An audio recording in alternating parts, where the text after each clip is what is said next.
Selamat sore, Garuda Muda. Saya Wayan Supatno, Pak Tani. Lagi olahraga di Bubur. Kembali berbagi membekali para kaum muda agar bisa menjadi pengusaha pencipta lapangan pekerjaan, membayar pajak jumlah banyak untuk APBN, dan mendongkrak pendapatan per kapita dan daya beli masyarakat di sekitarnya. Topiknya kali ini cara mengawali usaha.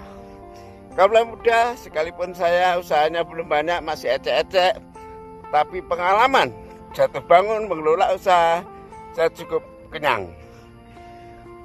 Untuk itu saya berbagi topiknya cara mengawali usaha.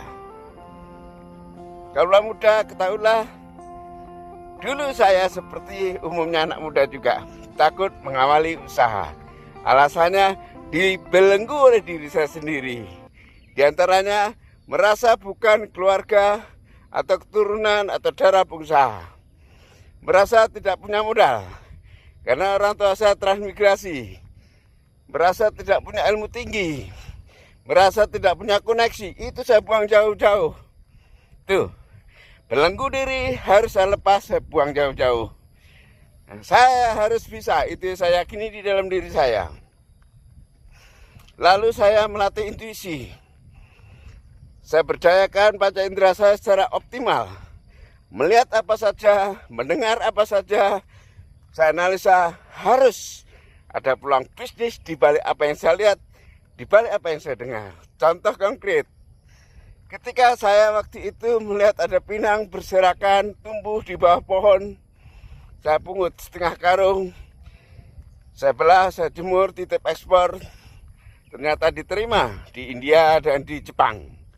Saya bayar 3 bulan ke pemilik pinang, senang sekali, win-win solution. Begitu juga ketika saya melihat ada tempurung sawit, palm cell, cangkang sawit berserakan, tidak ada yang pakai. Tapi sisi lain ada batu bara tiap hari diangkut pakai tronton untuk steam boiler di pabrik kertas. Saya uji kadar kalorinya, saya cari kaleng bekas cat. Ada 2, saya isi air, saya rebus. Yang satu pakai cangkang sawit, tempurung sawit, yang satunya pakai batu bara. Ternyata matangnya sama, pertanda kalorinya sama. Saya uji efektivitasnya di pabrik, 2 truk gol. Saya dapat kepercayaan royalti 100 ton per hari atau 4 tronton per hari selama 3 tahun.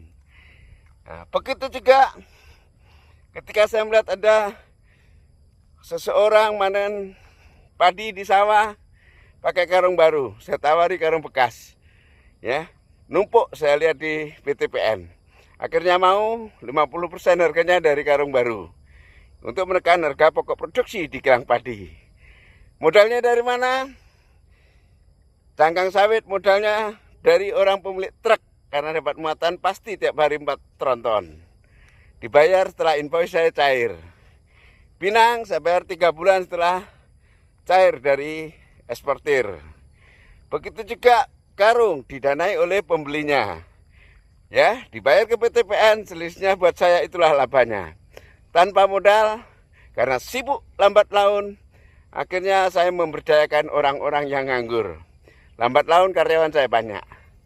Kurang lebih seperti itu kaum muda. Pertama, lepas belenggu diri, merasa bukan keturunan pengusaha, merasa tidak punya modal, merasa tidak punya koneksi, itu belenggu diri yang mengancam kita supaya ada alasan untuk tidak berbuat.